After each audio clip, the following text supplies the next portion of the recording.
My name is Daniel Homsey, and I'm the director of the Neighborhood Empowerment Network in the City Administrator's Office of the City and County of San Francisco.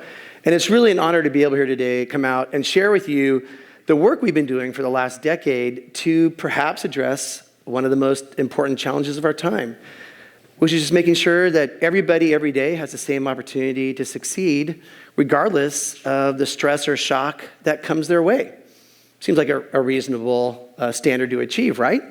Well, the truth is that unfortunately, as we look around the country, look around the world at times of stress, the truth is not everyone has the same opportunity. And frankly, sometimes that's geographically driven, sometimes that's socioeconomically driven. But in many cases, unfortunately, it's also due to the fact that their physical condition. And often we're talking about people that are aging in place, people that have access and functional needs. And for many people, I think the news, unfortunately, has been rich with examples of how people just couldn't get out of harm's way fast enough, and therefore were unable to survive and recover from the disaster. And I think all of us in this business really feel strongly like we need to create a world where it doesn't matter how old you are, it doesn't matter what kind of conditions you have the same chance to succeed when stress comes your way as everyone else. And so that's kind of why I'm here today. I want to talk to you about what I think we can contribute to this mission. And so if I could, just for a few minutes, share with you my story and the work we're doing. So like everyone in this room, my story starts off with my grandmother, Rose Homsey. Born and raised in San Francisco in 1901, survived the 1906 earthquake by hiding underneath her father's butcher block kitchen table. Went on to live in the city and get married and actually have a couple kids. And so she had Dolores Homsey, as well as my father, George Homsey. Two great kids, born and raised in the city, and were living their lives in the city and moving along, and hopefully, like everyone else, hopefully stepping off this planet in a reasonable time when they felt it was their calling. Well, the truth is that my Aunt Dolores actually ended up living in the home that her mother had. Now, you'll see the little square in the middle of that map. That's where my aunt lived, and this is Miraloma Park. Miraloma Park is a hill in the middle of the city, and as you can see, the little blue blob is actually where the coolest temperatures are. That's the top of the mountain for Mount Davidson. But as you see with that northern arrow, the wind comes off the ocean, and the hot air actually eddies up right behind it. So you see the darker red blob right next to the big blue blob. Well, guess what? That's exactly where my aunt lived. Now, in San Francisco, you need to understand that we actually have a different standard for heat waves. In San Francisco, 85 degrees is technically a heat wave. How many people think that's surprising? How many people live here where like 85 degrees is called Wednesday, right? Well, in San Francisco, the issue we have is that in the 50s, when all these homes were built, they didn't put air conditioning in them. What'd they do? They said, well, if it's hot, open the window in the front of the house and the back of the house and let the fog cool off the house, right? And for generations, that actually was the case. But as we know, the world's changing, and the truth is that the houses that we built in the 50s now are no longer just homes, but in some respects can be a death trap. Why is that? Because in San Francisco, we aren't acclimated as residents to this temperatures of like 90, 100 degrees. The truth is that our bodies are acclimated to 75, 76 degrees, and we react physiologically to that temperature. Whenever there's a quick uptick in temperature, we have a very difficult time acclimating. On the third day of this heat wave in 1999, in late October, the truth is that my aunt laid down because she was exasperated by the heat. Her bedroom was actually in the coolest room of the house normally, but that actually wasn't the case because of the heat wave. And the truth is that she lied down and she never woke up. Now, back then, my family, we had no idea that anyone could die of a heat wave in San Francisco. Right? So we just sort of went about our day. I was probably off at soccer practice and doing whatever, and my aunt was just living her life like she always did. So after about 3 days, my father hadn't heard from his sister, and he went over to see her. Now, by then, the fog had come in. And by then, the windows that had been open to let the cool air in, the drapes had blown out and were blowing down the street. You know that image that you see sometimes? And she'd laid there for 3 days. Her neighbors had driven by her house day after day with the windows open, the drapes blowing outside, and not one of them went over to check on her. So unfortunately, something that's completely 100% preventable, which is dying from a heat wave, we failed that mission. And so for my family, we have to live with that truth. And the honest truth is that we can't do anything about bringing Dolores back, but we can do something to make sure it doesn't happen to someone else. So my journey then continued later on. I was blessed to go to New Orleans and partner with Harvard Kennedy School of Government and see, well, what can we do to make sure those types of things don't happen in San Francisco again? And the reality is, they told us, invest in capable local leadership, get people to stand up and lead their community, focus on inclusiveness, and embrace self-reliance. The bottom line is, it's your home, it's your family, it's your block, it's your neighborhood. Own it. No one else is going to care more about your family than you. Be able to evolve and adapt as challenges arise by developing new skills and capabilities, right? The world's changing. You have to evolve. The way things happened in 1950 in San Francisco on a hot day are not the way things are happening in San Francisco in 2017. And lastly, increase your level of connection with the myriad of organizations that contribute to your community success every day. It's not just the government, it's the private sector, it's the local university, it's the CBO, it's the nonprofit. Meet all the folks that care about your community's resilience and work with them every day so that when that moment comes, everyone has the same equitable chance to survive. That's why in San Francisco, we created the Neighborhood Empowerment Network. And as you can see, it's a cross-sector cohort of government agencies, nonprofit, philanthropic organizations, academic institutions, and residents group working side by side on this incredibly important mission. But what is our approach? Well, first of all, we plan with people, not for them. We don't walk in your neighborhood with like, here's your plan. And they're like, great, that's your plan. No, it's your plan, your plan, your plan, your plan. We don't play that game. We walk in with a blank piece of paper and we ask them 10 or 15 questions. And based on those 10 or 15 questions, they have a plan, and then we commit to support implementing it. What's also powerful about what we're doing, I believe, is that we not only plan with people, we design with people. Every single system that we're developing right now and implementing in San Francisco, and the one I'll share with you later today about Neighborfest, was created by residents for residents.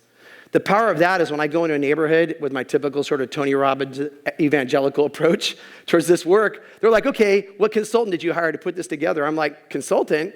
I'm talking about the Miraloma Park neighborhood over here. They're the ones that came up with this idea. They're like, oh, you mean people just like us? Yes, people just like you. Everything we build has to be scalable and duplicatable and sustainable. You want to know why? Because I'm not sure how many other people who are watching this talk are in the room today, but I'm not blessed with a massive budget and a ton of staff. So if I build something, it has to stick so I can move on to the next community, and it needs to stay in that community. We need to also offer real value to all the stakeholder organizations from all sectors and all levels. The bottom line is, sure, people will show up at a meeting and say, yeah, we care about this community, but if it doesn't actually solve a problem that they have, they're not going to stick around. So for the government, for the nonprofit community, for the residents, it's got to be something that is problem solving, not just a nice thing to do. Also, we need to drive ownership at the neighborhood level. We need to get back to the ethos and values that made this country great. And we do that by the transfer of power, right? And we do that by letting people know, we're going to help you lead this community and we're going to empower you, but you need to take responsibility for the safety of your community. With our work, if we go to meetings and neighborhoods stop showing up, we don't go back. Because if they're not willing to do the work, we can't do them for them. Our core platform is called The Hub. The bottom line is a cross-sector network that we set up in the neighborhood. At the center of the network, we find the AI, the anchor institution. It's the one organization that everyone in the neighborhood trusts. It could be a church, it could be a nonprofit, it could be a rec center, it could be the corner store. We don't care. As long as they're the trusted source of that community that people will listen to. We partner with them, we onboard them in a partnership, and then we reach out and onboard the little red dots, which are the hub member organizations. It could be the pharmacist at Walgreens. It could be the librarian. It could be the Rec and Park Center. It could be the Boy Scout troop. We don't care. We want you to come to the table and work as a team to learn how to prepare your community for times of stress and work together during times of stress. The outer ring, though, is the exciting new layer that I want to share with you today. They're called the Block Champions, right? And the Block Champion program is for a lot of folks who live in communities where there's a lot of suburban footprint or people that live remotely who can't get around easily during a disaster. Someone needs to be there for them. Every day, Block Champions are working to establish a team at the block level. Every day, they're advancing readiness with an emphasis on care and shelter. And every day, they're advancing connection with the vulnerable. Think about my Aunt Dolores. The truth is that she was rather socially isolated in her community. The neighborhood was turning over, people were coming, going, and no one remembered little Dolores when she was growing up. So the honest truth is we need to artificially regenerate those connections and put ourselves in a place to make those relationships. During times of stress, we want the Block Champions to pivot, open something we call the Block Support Center, assemble their team, provide care and shelter to everyone on the block, and most importantly, coordinate with the first responders that are coming to their neighborhood. If the first responders don't have to go door to door and find out who needs help and then try and figure out how to help them, but rather can show up, find out who already is identified as needing help, and then find out who really needs the most help, that lets them meet the needs of more people faster. And that's what our first responder community needs from us. So we said to them, well, what's the easiest way to get a block champion up and running and build that team and get connected with folks and learn how to do care and shelter? So we realized, throw a block party.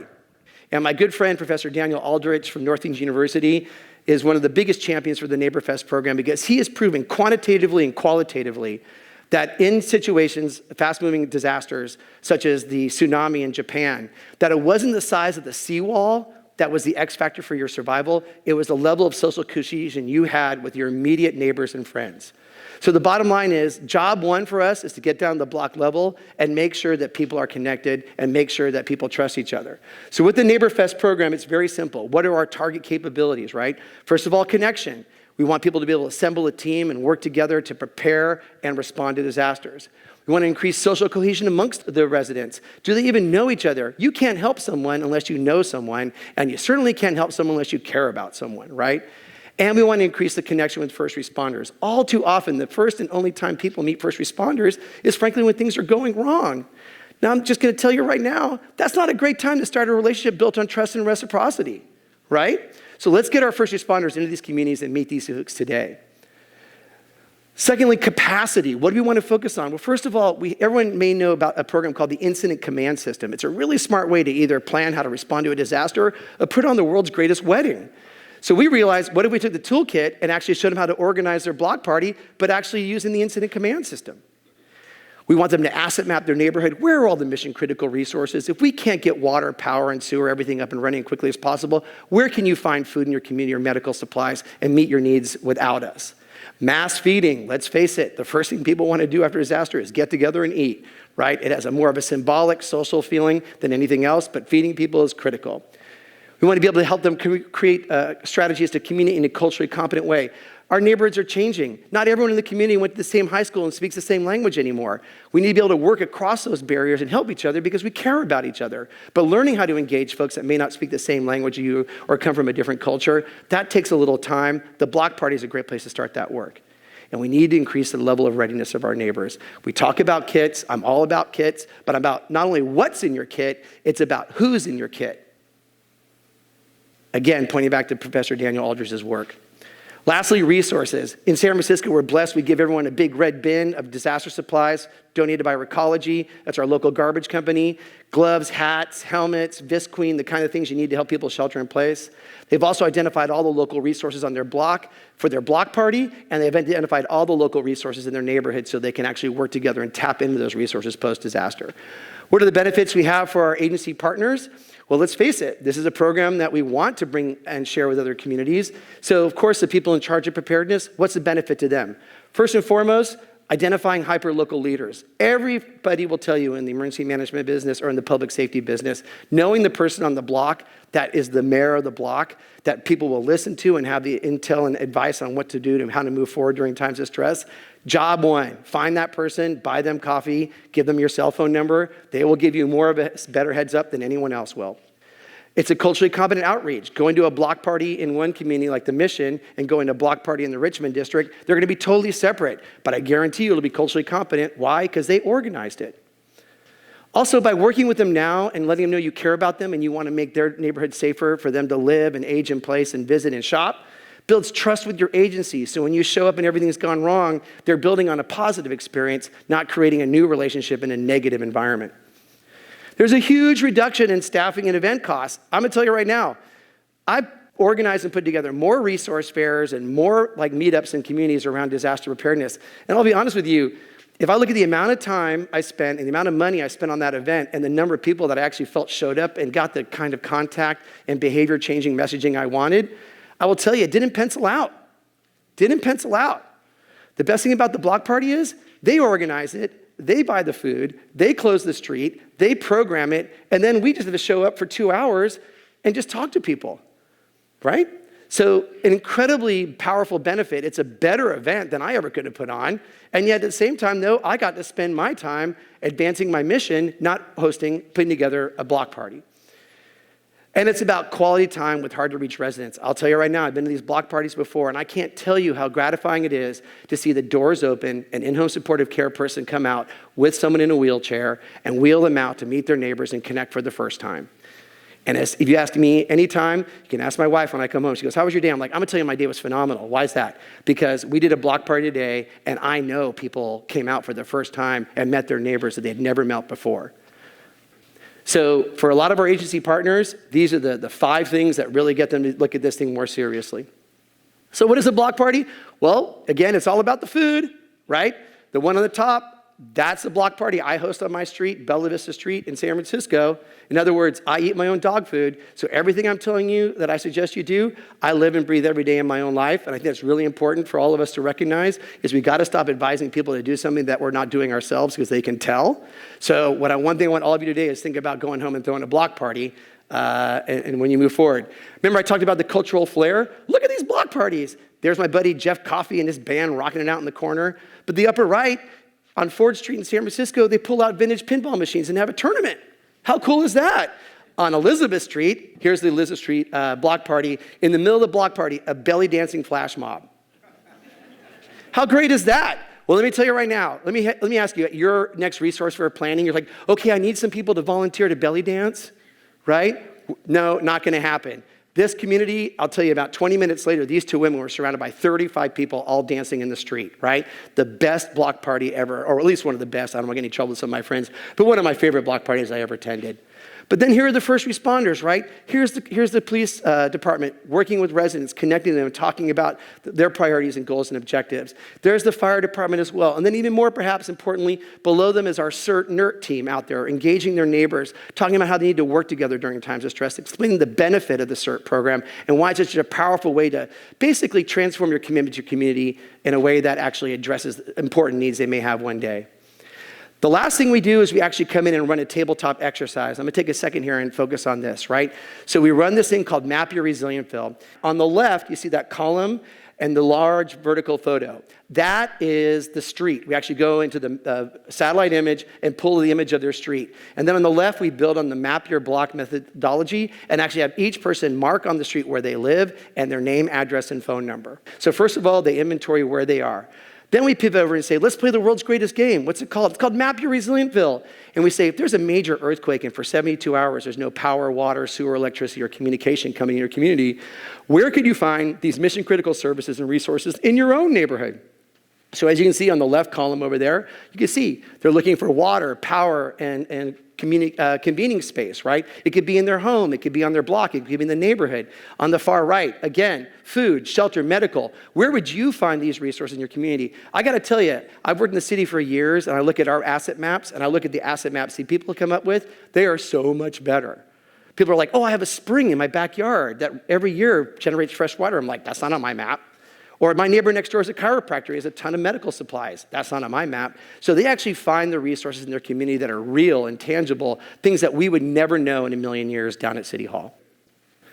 And then the end, here we go. Goettingen block party again. This is the final session. You can see all the materials they got in their bin. You can see their map, and you can see the families all there together celebrating the experience they had that day. What's really cool is not only do all those disaster supplies go back in the bin, but so does the map. How powerful is that? Can you imagine there's a disaster like a major earthquake? You pull out your bin. Not only are all the supplies you need to help clear each other's homes out and protect each other, but there's a whole map of your neighborhood with all the resources and supplies you need, plus the addresses of all your neighbors. How many people would like that map right now in their garage with disaster supplies? Show of hand, right? It's a no-brainer, and it's easy to do, and it's completely achievable with the Neighborfest program. 2017, 35 Neighborfests across the city. 2018, 45 Neighborfests across the city. It is spreading virally. We say no, unfortunately, more people than we can say yes to.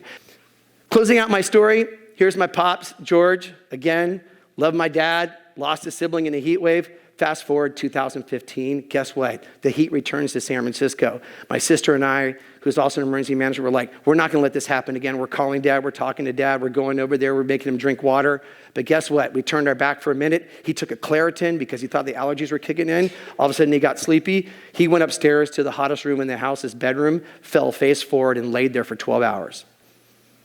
12 hours. 86 years old. 12 hours. The powerful thing is the next morning, my neighbor woke up and his mom's a nurse. She said, why don't you go check on George? It was pretty hot last night. My neighbor got up, walked across the way, knocked on my dad's door, went in, found him upstairs. Fortunately, had the key because my dad has known him his whole life, so he trusted him with the key. Went up there, found my dad, picked him up, took him to the hospital, saved his life. There's the house. Boom. There's my dad with my two kids. And the bottom line is this. My dad's alive and knows his grandchildren because his neighbor came and checked on him because he cared about him. My dad's alive because something that was completely avoidable, which was him dying in a heat wave, was solved just because he took the time to meet the people around him and get them to trust and build relationships that are built on trust and reciprocity and love. So ladies and gentlemen, I present to you Neighborfest. And our opportunity is this. Let's go from making preparedness about homework and let's make it about fun work. And let's build a stronger, more resilient world from the block up. Thank you very much.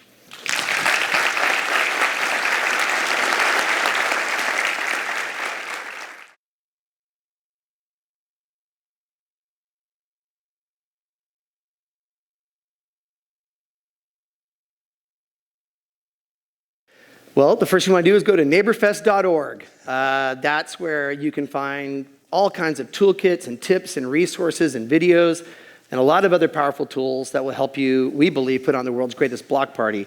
But I want to be very clear. We tried to not make this a reinvention of the block party, but just adding a layer to the block party. So the truth is, many people are better prepared than they think they are. And let's face it, I did an assessment of San Francisco. Last year, there were 280 block parties already in San Francisco. So people already want to throw a block party. We're just saying, hey, add a little resilience, add a little of the Neighborfest flavor, and we'll not only help it be a more successful event, but we'll also help you realize you're doing a lot more than just quick whipping up your favorite recipe for burgers and salads. You actually might be saving lives. And that's what people deep down inside really want to know, is that every day they're doing the things they need to do to make sure they can be each other during times of stress.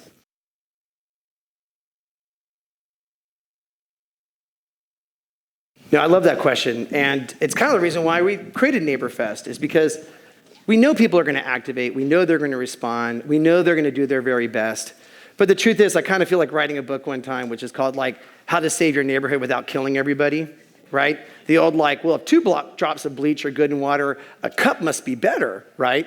In 1989, for example, the people that were like gung-ho, like, oh, natural gas, let's turn off all the gas lines in the neighborhood to all the homes. Well, guess what? Unless you need to turn off the natural gas in your neighborhood after disaster, you shouldn't, because there are literally dozens of seniors and other people with access and functional needs that rely on natural gas for heating and preparing food so they can take their medication. So you think you may be helping, but you're asking to make things worse, right? Also, by working with our Block Champion program, and the pivot for them is to open up a Block Support Center, is by identifying the people that we know want to help, then we can streamline their access to the trainings that will empower them. So we're working with the Red Cross now, and we're doing first aid trainings in neighborhoods and streamlining access to those folks. But we're also actually working on psychological first aid trainings too. So we want to help people also understand the mental component of disaster response, not just the physical component. So by identifying these people today and having them present that they want to help, the bottom line is, then let's grab them and train them properly so they can help. And the Neighborfest program is a great way pre-event to find these folks, and then post-event make sure that they're contributing, not perhaps undermining. So I appreciate your point, and I just want to let you know I think this program addresses it.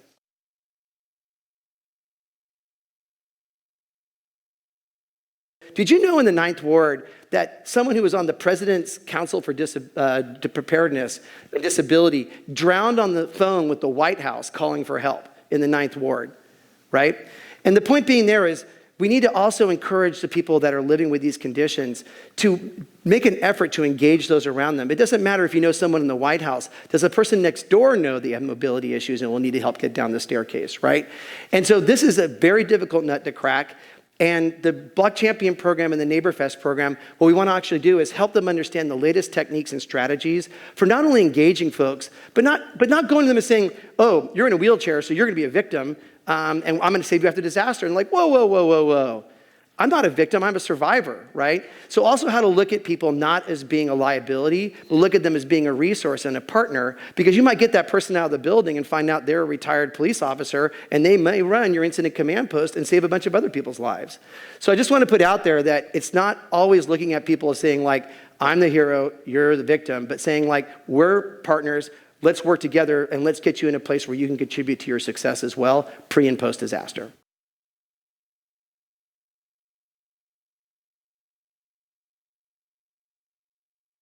Look, I'm in government, and we all know government is a very layered entity in our world. Some people have very strong opinions about government's role in their life. I'll tell you right now, I know one thing about government. Government's a reactive beast.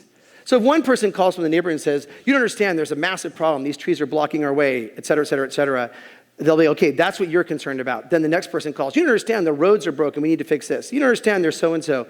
The difference is this: when you come together in an organized way and you have the police or the fire chief there and maybe some other folks, I would try and get as many elected officials as possible there and then have them go through the process with you and have them collectively identify, these are the 3 things we need to do to make sure that if there is a fire, everyone have an equitable chance to survive.